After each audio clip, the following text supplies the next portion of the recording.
જય લક્ષ્મીનારાયણ. આજે પુરુષોત્તમ માસની એકાદશી છે અને આ એકાદશીને કૃષ્ણ એકાદશી પણ કહેવાય છે. પવિત્ર પુરુષોત્તમ માસના કૃષ્ણ પક્ષની એકાદશીને કૃષ્ણા એકાદશી અને પરમા એકાદશી કહેવામાં આવે છે. આ એકાદશીનું વ્રત ભાવપૂર્વક કરે તેના પાપો ટળે છે, પુણ્ય વધે છે અને તેને મોક્ષ મળે છે. આ કૃષ્ણા એકાદશીની કથા ભગવાન શ્રી કૃષ્ણે રાજા યુધિષ્ઠિરને સંભળાવી હતી. એક ગામમાં બ્રાહ્મણ બ્રાહ્મણી રહેતા હતા. બંને ધર્મપ્રેમી હતા, પણ ગરીબાઈ ટળતી ન હતી. કેટલીક વેળા તો એક ટંક ખાવાના પણ સાસા થઈ પડતા. પરંતુ બ્રાહ્મણી ઘર રખું તથા દયાળુ હતી, તેથી બંનેના ગુજારનમાં વાંધો આવતો ન હતો. ક્યારેક આંગણે સંત સાધુ આવે તો બ્રાહ્મણી ઘરમાં જે પડ્યું હોય તે આપતી. અરે, પોતે ભૂખી રહીને પણ ઘરે આવેલા અતિથિનો સત્કાર કરતી. ભલા બ્રાહ્મણને આ વાતની ખબર નહીં પડે. જ્યારે તેને પડોશીઓની માફત પોતાની સ્ત્રીની ઉદારતા, સરળતા વગેરેના વખાણ સાંભળ્યા, ત્યારે તેને થયું કે મને આવી સુશીલ અને સદ્ગુણી પત્ની મળી છે તો તેને સુખમાં રાખવી જોઈએ અને એ માટે ધન કમાવું જોઈએ. બ્રાહ્મણ તો એક દિવસ સવારના પહોરમાં પોટલું બાંધી પરગામ જવા તૈયાર થયો. એટલે બ્રાહ્મણી કહ્યું, નાથ, અત્યાર સુધી તમે કાંઈ ઉદ્યમ કર્યો ન હતો. હવે કમાવા તૈયાર થયા છો, પણ જ્યાં જશો ત્યાં ભાગ્ય સાથે આવવાનું છે. તમારા ભાગ્યમાં હોય તો અહીં બેઠા પણ ધન મળી રહે. આપણે તો સુખને ઘણીએ આશા હોય, પણ એવી આપણી પુણ્યાઈ ક્યાંથી હોય કે આપણે સુખ ભોગવીએ. જો પણ કાંટા વાવ્યા હશે તો ગુલાબ ક્યાંથી મળવાના છે. માટે અહીંયા જ રહો અને જે કંઈ મળે તેમાં સંતોષ માનો. બ્રાહ્મણીનું કહેવું માની બ્રાહ્મણે પરગામ જવાનું માંડી વાળ્યું અને બંને શાંતિથી દિવસો પસાર કરવા લાગ્યા.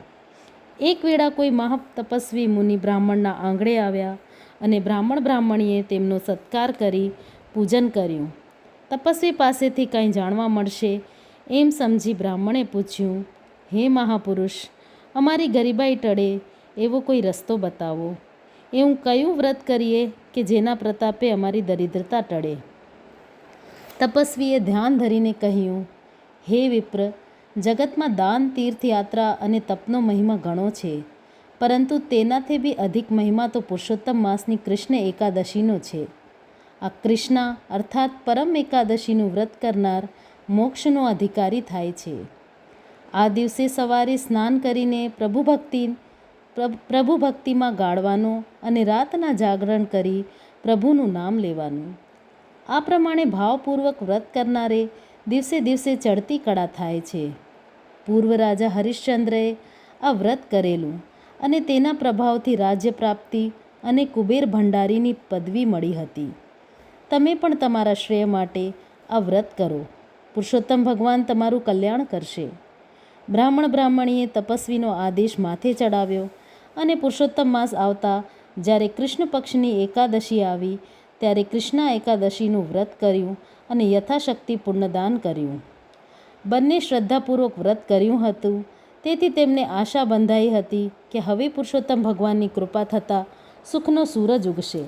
તેથી તેઓ વારંવાર પુરુષોત્તમ ભગવાનનું રટણ કરવા લાગ્યા અને પોતાનું દુઃખ ટળે એ પ્રભુ પાસે પ્રાર્થના કરવા લાગ્યા. હવે જે દિવસે પુરુષોત્તમ માસની પૂર્ણાહુતિ થઈ ત્યારે એક રાજવંશી દેખાતો જુવાન બ્રાહ્મણના ઘેર આવ્યો અને ઘરમાં સોના મોહરો તથા હીરા મોતી નાખીને અદૃશ્ય થઈ ગયો. બ્રાહ્મણી સમજી ગયા કે આ બધાય કૃષ્ણા એકાદશીના વ્રતનો પ્રભાવ છે અને પ્રભુ જાતે જ આવીને ભક્તને ભેટ આપી ગયા છે. આથી બંને ખુશ થયા અને ત્યારથી સુખરૂપે દિવસો પસાર કરવા લાગ્યા. જે પુરુષ ભગવત કથારૂપ અમૃતનું પાન કરે છે, ભગવાનના ચરણા વિંદનનું સેવન કરે છે તથા જેના દિલમાં સદાય હરિકથા વસેલી રહે, એવા પુરુષોના દિલમાં મરણ સમયે પણ કોઈ જાતની ભ્રાંતિ ઉત્પન્ન થતી નથી. શ્રી પુરુષોત્તમ ભગવાન શુદ્ધ વ્રતધારીઓ પર હંમેશા પ્રસન્ન રહે છે. શ્રી પુરુષોત્તમ ભગવાન ભક્તોના સુખ દુઃખ ટાળે છે અને પાપોને બાળે છે. શ્રી ભગવાન આવા જિજ્ઞાસુ ભક્તોને પોતાના શરણમાં સમાવી લે છે. અધિક માસમાં એકાદશી પરમા અધિક ગણાય, કૃષ્ણા પણ તેમાં ખરી પુણ્યશાળી ગણાય.